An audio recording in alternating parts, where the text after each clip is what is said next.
Vou estar dando outro exemplo prático da importância do SUS. Os Estados Unidos não têm um sistema gratuito de saúde. No começo da epidemia do Covid-19, um americano gastaria uns $8.000, R$ 40.000, para se fazer o exame, estadia no hospital e o resultado. Quantos americanos então fizeram o exame antes de decidirem que a epidemia era uma realidade nos Estados Unidos? Poucos. Um outro detalhe interessante, como a saúde não é gratuita nos Estados Unidos, hoje um americano adulto, ele não tem um acompanhamento médico, ele nunca teve um acompanhamento médico desde a infância, não tem esse hábito. Então ele é um ser humano desprotegido em relação ao acompanhamento de saúde, o que é feito aqui pelo SUS. Não tem um histórico americano. Então quando se chega uma epidemia, você vai atender um paciente nos Estados Unidos, nesse caráter de urgência, depois dos investimentos de trilhões que os Estados Unidos fez, depois do leite derramado, aí você percebe que você não tem apenas um inimigo, o Covid-19, a pandemia. Você tem esse inimigo atacando pessoas que têm inúmeras doenças que não foram reveladas por falta de acompanhamento médico. Por esses motivos, foi simples, no dia 26 de março, eu postar aqui um vídeo dizendo que os Estados Unidos seria o primeiro em infectados e em mortes. Pois é uma lógica estudando o histórico de saúde dos Estados Unidos. Por isso é importante o SUS. E tem outros detalhes, é muito complexo o SUS. Um exemplo é a Anvisa. Se não existisse esse sistema da Anvisa de controlar os medicamentos e os preços, a maioria dos brasileiros não teriam dinheiro para comprar os remédios, pois os preços do remédio não seriam o que são hoje. Seriam 10 vezes mais. Então o SUS é muito importante. A administração pública do SUS, 100% pública, não se colocar na mão da iniciativa privada. Chamar os movimentos sociais de saúde organizados para, junto, montarem um grande conselho para administrarem o SUS. Seria a melhor saída. Um detalhe importante, vocês perceberam a dificuldade em tomar atitudes rápidas, ágeis? Por quê? Porque, principalmente em São Paulo, devido aos últimos anos ter essa incidência tanto de PPP, tudo é PPP. Qualquer coisa em São Paulo público, eles querem fazer PPP, parceria público-privada, tirar a responsabilidade dos órgãos públicos e colocar no empresário que só vai querer ver o lucro.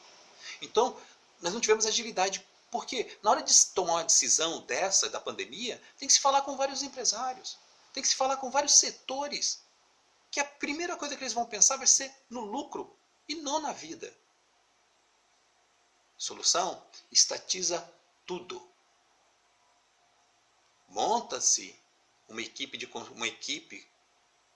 monta-se uma frente de batalha contra o Covid, onde vai se participar com direito a votos, com direito à decisão, os conselhos municipais, conselhos estaduais, movimentos sociais de saúde,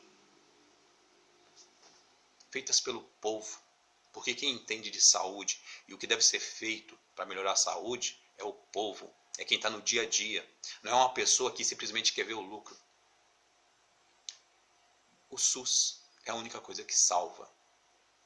As medidas que você pode tomar para ajudar o SUS é manter a sua quarentena, lavar a mão com água e sabão, usar clorogel, manter a distância de 2 metros, não de 1,5 metro, como insistem em falar, ou de 1 metro apenas, é 2 metros. Use máscara quando sair. Se preocupe com você, com seus familiares, seus entes queridos e com o próximo. Essas são as melhores armas para se vencer o Covid-19. Outra medida importantíssima que devia ter sido tomado logo no início, no terceiro dia, na primeira semana, testagem em todos, sem restrição de idade, sem grupos específicos, toda a população brasileira devia ter sido testada. Nós fazemos isso com a vacina, nós damos vacina dividido por grupos para 96%, 94% da população brasileira. Então tinha que ter feito testagem em massa. Eu já falei isso aqui em vários vídeos, porque seria a coisa mais importante para determinar quem está contaminado. Proteger seus entes queridos. Já fazer um cálculo rápido de quantos leitos de UTI ia precisar. Não ficar como agora, faz um hospital de campanha com 200 leitos, faz o outro hospital de campanha no AMB com 1.200 leitos, mais ou menos. Gente, não vai dar conta. Porque antes da pandemia, antes do Covid-19, a nossa saúde já estava sucateada. O PPP já estava em cima. O ministro Mandetta, que saiu agora, ele trabalhou muito forte para a expulsão dos cubanos, os maravilhosos cubanos, médicos maravilhosos que agora tanto faz falta. Ele participou, ele foi a favor da expulsão dos médicos cubanos. Lembra da história do Revalida? Porque o médico tem um diploma fora e aqui dentro tem que fazer uma prova para mostrar que realmente é merecedor. Eu concordo com tudo isso. Mas o que o Brasil fez? O Brasil dificultou esse Revalida para os cubanos, porque a intenção desde o início era expulsar os cubanos, independente se eles eram bons ou não. E eles são maravilhosos médicos reconhecidos pelo mundo. Agora, o que o governo está fazendo com a falta de médicos? Estão adiantando os diplomas dos estudantes brasileiros para saírem e começarem a atender como se fossem médicos. E quando o médico é formado, ele tem um período trabalhando com médicos mais experientes, para ganhar experiência. Ele não atende diretamente o público, mas agora sim.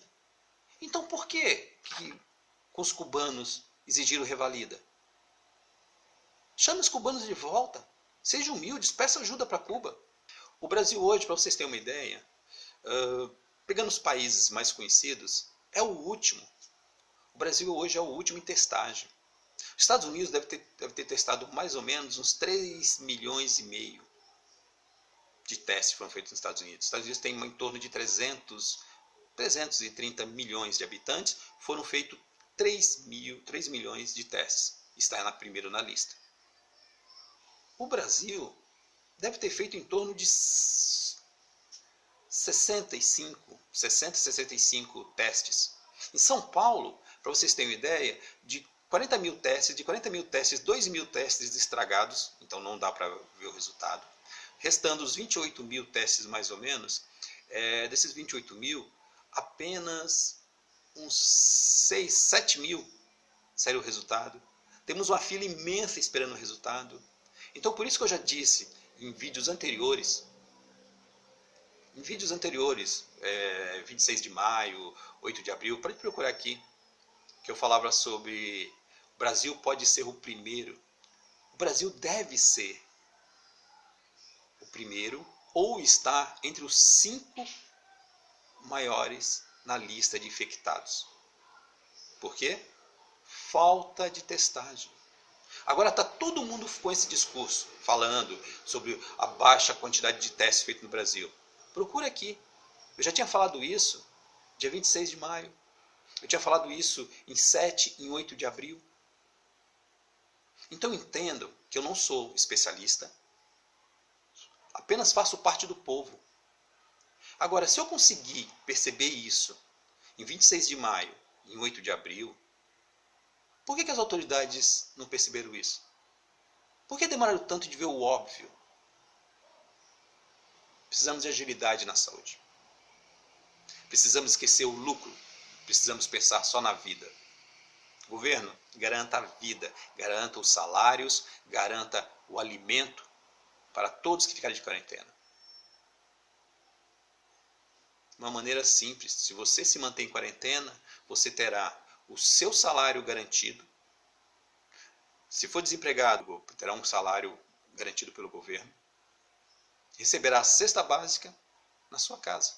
Basta apenas cumprir a quarentena. Isso deveria ter sido uma das primeiras atitudes que um governo consciente e um governo de pulso, um governo que pensa na vida do povo, deveria ter feito. Então, pessoal, por esse motivo que eu informo que o SUS é a nossa salvação. Fale que se o SUS fosse bem gerido, seria uma das maravilhas do mundo. Lute pelo SUS, para essa epidemia, para as próximas que podem vir. Vamos aprender com os erros dessa. Vamos aprender com a lentidão, para estarmos preparados para a próxima, se por acaso aparecerem novas epidemias. Muito obrigado e até os próximos vídeos e boa sorte para nós. Vamos lutar juntos. Erasmo, Zona Sul de São Paulo.